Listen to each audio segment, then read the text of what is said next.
안녕하세요. 생명의 흐름입니다. 이번 주는 2022년 가을 장로들과 책임 형제들을 위한 국제훈련 메시지 3번입니다. 이번 주는 송재석 형제님과 함께하겠습니다.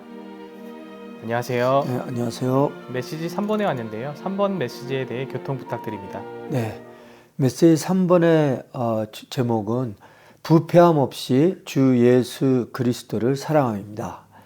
그래서 로마서 1번이 에베소 맨 마지막 절을 이렇게 실었는데요. 우리 주 예수 그리스도를 부패함 없이 사랑하는 모든 사람에게 은혜가 함께하기를 바랍니다. 이 구절이죠. 그래서 사실 이제 하나님의 목적을 이루고 하나님과 그분의 원수와의 문제를 해결하는 교회 생활을 하려면 우리에게 은혜가 필요하다는 걸 다 알고 있을 겁니다. 그런데 이 은혜가 이 사실 누림을 통해서 이루어지는데 그것은 그분을 사랑하는 이들과 함께 한다는 원칙이 있어요. 그래서 합당한 교회 생활을 하려면 이제 부패함 없이 주님을 사랑하는데요.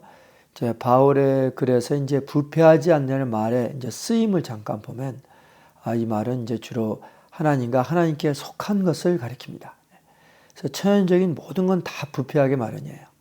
하지만 이제 하나님과 신성한 생명과 부활 안에 있는 모든 것은 절대로 부패하지 않죠. 그래서 이제 부패함이 없이 이제 주님을 사랑하는 것이 무엇인가 이제 단적으로 말하는 것이 이제 세 차례에 걸쳐서 정의하고 있는데요. 첫째는 이제 옛 창조물 안에서가 아니라 새 창조물 안에서 그분을 사랑하는 것이 부패함 없이 주님을 사랑하는 겁니다. 두 번째가 이제 성령께서 내주하시는 거듭나고 새롭게 된 영 안에서 그분을 사랑하는 겁니다. 세 번째 부패함 없이 주님을 사랑하는 것은 에베소서에 계시된 부패하지 않는 모든 것들에 따라 그분을 사랑하는 것을 의미합니다. 아멘. 부패함 없이 사랑한다고 할 때 어떻게 사랑하는 것이 부패함 없이 사랑하는 것인가요? 네, 저도 그걸 좀 많이 생각해 봤어요. 근데 마침 로마서 2번, 3번 이제 거기에 관련된 이렇게 말씀을 이렇게 해주셔서 너무 감사한데요. 로마서 2번에 볼 때 바울이 에베소 사람들에게 보낸 서신의 마지막에 있는 축복은 장차 일어날 문제의 징조를 보여준다고 그랬어요. 그래서 요한계시록 2장 2절부터 5절까지 해서 주님께서 책망하신 것에 나타난 것처럼 에베소에 있는 교회의 사랑이 쇠퇴하고 있는 볼 수 있습니다. 즉 사랑이 부패되어 가고 있다는 거죠.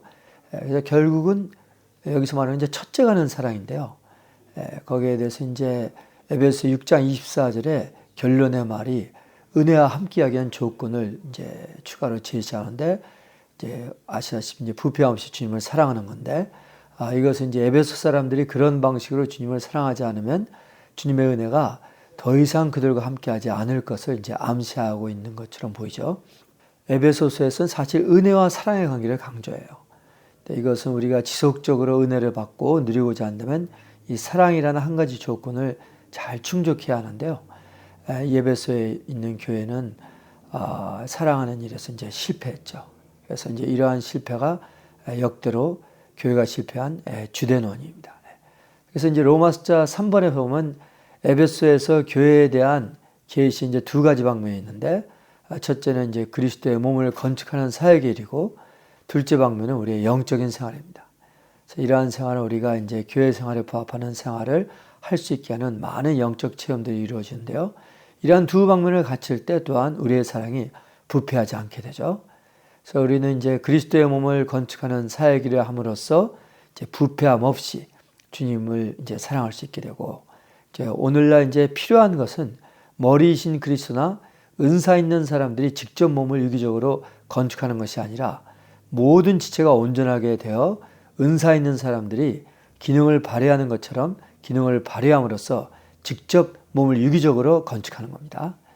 그래서 우리는 이제 에베소의 각 장에 밝혀진 대로 교회 생활에 부합하는 영적인 체험들 안에서 부패함 없이 이제 주님을 사랑해야 됩니다. 그래서 에베소를 잘 연구하면 부패함 없이 이제 주님을 사랑하게 되는데요.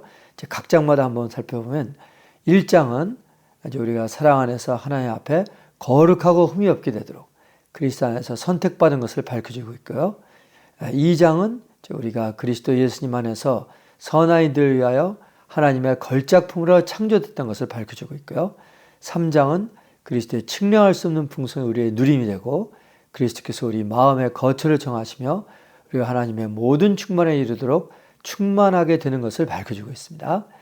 4장은 이제 우리가 옛사람을 벗어버리고 새사람을 입는 것을 밝혀주고 5장은 우리가 영 안에서 충만해지는 것과 이를 위해 시와 찬송과 영적인 노래로 서로 화답하고 우리의 마음으로 주께 노래하며 시를 읊어주는 것을 또 이렇게 밝혀주고 있습니다. 마지막 6장은 우리가 주님 안에서 굳세어지고 하나님의 완전한 전투 장비로 무장하는 것을 이제 밝혀주고 있습니다. 그래서 이제 에베소에 있는 모든 영적인 체험들에 대한 열쇠는 부축하는 은혜를 공급받기 위해서 속사람 안으로 이르도록 강하게 되는 것이고요.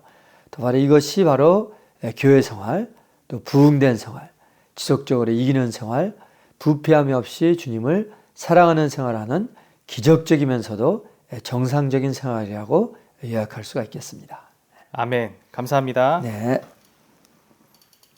이어서 이 메시지와 관련된 영상을 함께 시청하시고 계속해서 위트니스리 형제님의 영상을 함께 보시도록 하겠습니다. God's intention is to have us to be a new creation. And we have seen clearly this new creation is just a group of sons. The corporate sonship, in a practical sense, is a new creation. And the old creation is just the sons of Adam. We know this, right? In the old creation, we were sons of Adam. As sons of Adam, we were there. The new old creation in the fall. But through God's redemption, God's regeneration, and God's dispensation, we, the sons of Adam, all have become sons of God. Here, in the divine sonship, we all are the new creation. So you can see new creation here again, actually, vitally, I would say, refers to what? To that organic union. Without that organic union, we still would be the old creation. But now, in the organic union, through this union, we are now a new creation. For this new creation, circumcision or uncircumcision, no difference. Circumcision doesn't avail anything, nor uncircumcision is anything. Nothing of both. The most crucial thing is to be a new creation. We were the old creation, and now we are the new creation. So, as the new creation, we have nothing to do with doctrines, with practices, with the law keeping. No. With the new creation, only one thing is vital, is crucial to us. That is the triune God to be our everything. The triune God process as a life-giving spirit to be our life, to be our nature, to be our everything. Then by this organic union, we are a new creation. This is wonderful. I would say, sorry, not too many writers, teachers, expositors in this book have seen this vital concluding point. Most of the writers all have seen law is condemned, and justification by faith is uplifted. Mostly they see these points, but what Apostle Paul unveils to us is the sonship. You see, the sonship by the divine life, the sonship by the triune God being everything to us to make us sons. And in corporate meaning, all the sons of God are just new creation. Here, it is not a matter to have religion or not to have religion. It is not a matter to have circumcision or not to have circumcision. But it is a matter of a new creation. Neither circumcision is anything nor uncircumcision, but a new creation. Then you have to see, for us to live such a new creation, there is the need again of the cross. And here, the need of the cross is mainly to what? To cross out our concept of religion.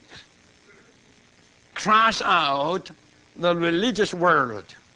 But sorry to say, many Christians use the quote for verse 14 from this chapter, referring to what? Referring to the secular world.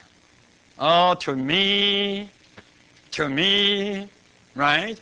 The world has been crucified. This thought, the word here, refers to the secular world.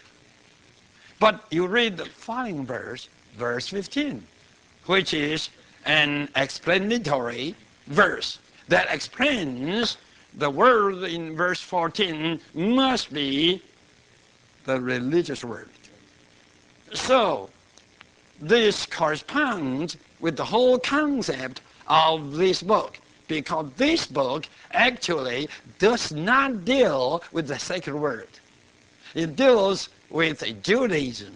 It deals with religion. It deals with a people who are quite religious, quite concerned for God's things, but in the wrong way. You see, and this religion has become a world to them. So you have the secular world, and you have the religious world. And in this book, what it dealt with as the word is not the secular world, but the religious world. And today, especially in the USA, millions of Christians, they are just occupied not only by the secular world, but even more by the religious world. Look at December 25th. Now what is that? That is a religious world. You see? Now we must see this in order to live a new creation. We have to receive. To receive what? To receive the separation by the cross from religion. From religion. I tell you, if you are still keeping Christmas, I don't think you can live a new creation. You can live a Santa Claus with long sock life.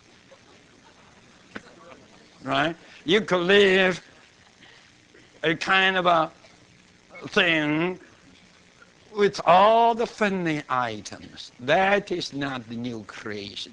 Then what? Hallelujah. Such a separation qualifies us to live a new creation. In religion, whatever they do, that is something of the old creation. But through the cross, we are through with religion. And here, really, we are in another world. We are in another realm. And here, in this realm, we live a new creation by the Spirit, not by the flesh. What is the new creation? Say it, please. Whatever. Organic union. God-man. Sonship.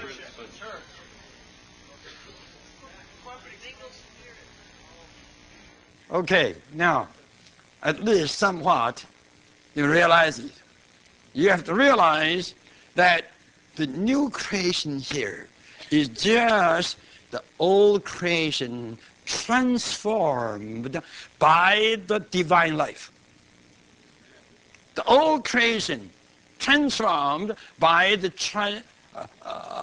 process trained God. Then what? Then we are, hallelujah, the new creation. We are still the creation. Still the creation. But in the past, it was old. Right now, it is new. Old because it was short of God. New because it is now has God. When God is out, that is old.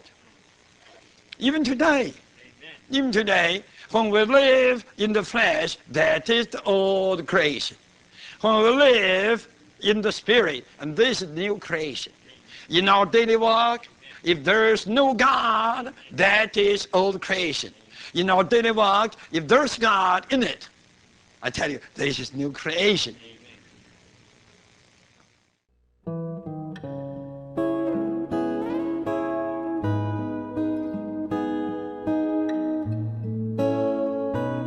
그리스도의 몸을 건축하는 첫 단계는 복음 전파입니다. 이것은 구원받은 사람을 하나님께 제물로 드리는 것입니다. 신약의 계시에 따르면 모든 믿는 이들은 다 하나님의 복음의 제사장들입니다. 바울은 로마서 15장 16절에서 이렇게 말합니다. 나는 이방인들을 위한 복음에 수고하는 제사장이 되었습니다. 그것은 이방인들이 성령 안에서 거룩하게 되어 하나님께서 기쁘게 받으실 만한 제물이 되게 하려는 것이었습니다. 그러므로 우리 모두는 죄인을 이끌어 구원받게 하고 사람을 하나님께 제물로 드리는 복음의 제사장들입니다. 주님은 요한복음 15장에서 열매 맺는 문제에 관해서 말씀하셨습니다. 거기서 주님은 여러분이 나를 선택한 것이 아니라 내가 여러분을 선택하여 세웠습니다. 이것은 여러분이 나가서 열매를 맺고 라고 말씀하십니다. 여기서 세웠습니다 라는 단어에는 마치 정부가 대사를 임명하듯이 임명한다는 의미가 있습니다. 주님은 우리가 가서 열매를 맺도록 임명하셨습니다. 주님께서 우리를 선택하시고 가서 열매를 맺도록 세우셨으므로 우리는 죄인들을 구원시키기 위해 가서 수고하고 애써야 합니다. 이럴 때에만 우리는 하나님께 드릴 열매를 얻게 될 것입니다. 열매를 맺고 사람들을 구원하기 위하여 우리는 그들을 접촉해야 합니다. 예를 들어 물고기를 잡기 위해서 우리는 물고기가 있는 곳으로 가야 합니다. 인간 사회에 살고 있으면서 우리가 어떻게 사람들을 접촉하지 않을 수 있겠습니까? 우리의 생활은 단순히 사람들을 접촉하는 생활입니다. 먼저 우리 모두에게는 친척과 인척이 있습니다. 우리에게는 얼마나 많은 친척들이 있습니까? 그들 모두가 구원받았습니까? 나는 그들 대부분이 아직 구원받지 않았을 것이라고 생각합니다. 그들 모두는 우리가 복음을 전해야 할 대상자들입니다. 주님은 사도행전 1장 8절에서 성령께서 여러분 위에 임하시면 여러분이 능력을 받아 예루살렘과 온 유대와 사마리아에서 그리고 땅끝에 이르기까지 내 증인들이 될 것입니다. 라고 말씀하셨습니다. 복음을 전할 때 우리는 중심에서부터 주변으로 그러고 나서 땅끝에 이르기까지 전해야 합니다. 그러므로 여러분은 먼저 가까운 친족에게 복음을 전해야 합니다. 그러고 나서 여러분은 사촌들과 인척들에게 가야 합니다. 또한 여러분의 이웃과 그부들과 동료들도 모두 가능성 있는 좋은 대상들입니다. 또한 주말에 공원에 가면 많은 사람들이 있습니다. 여러분은 한 사람을 붙잡고 그에게 복음을 전할 수 있습니다. 이웃에게 복음을 전하는 것에 관해서는 먼저 그들 가운데 합당한 행실과 증거가 필요합니다. 만일 여러분이 합당하게 이웃과의 관계를 주의한다면 그들은 여러분을 존경할 것입니다. 이후에 여러분은 그들의 집을 방문해서 복음을 전하기 시작할 수 있습니다. 이렇게 하면 그들이 구원받을 뿐만 아니라 또한 그들의 친구들을 여러분에게 소개해 줄 것입니다. 이러한 소개와 전파로 몇몇 사람이 구원될 것이고 몇 가정이 소그룹을 이루게 될 것입니다. 학교에서 복음을 전하는 것도 동일합니다. 고등학교든 대학교든 학생들의 말을 가장 잘 듣는 사람은 동료 학생입니다. 두 번째로 귀 기울여 듣는 부류는 선생님입니다. 세 번째 부류는 조금밖에 말을 듣지 않는 부모들입니다. 그러므로 구부에게 복음을 전하는 것이 가장 쉬운 일입니다. 바다에 사는 붕장어는 다른 붕장어의 꼬리에 달라붙습니다. 한 마리만 잡으면 전체가 딸려옵니다. 학생들도 이와 같습니다. 여러분이 한 사람을 붙잡을 때 많은 사람이 차례로 따라오게 될 것이고 일주일 만에 소그룹 집회가 형성될 것입니다. 우리에게는 복음을 전할 수 있는 너무도 많은 기회가 있습니다. 문제는 우리가 하고자 하는지에 달려 있습니다. 본 내용은 미니스트리 다이제스트 2022년 가을 장로들과 책임 형제들을 위한 국제훈련 그리스도의 몸인 교회의 유기적인 건축을 위하여 주님을 사랑하고 서로 사랑함에서 일부를 발췌한 것입니다.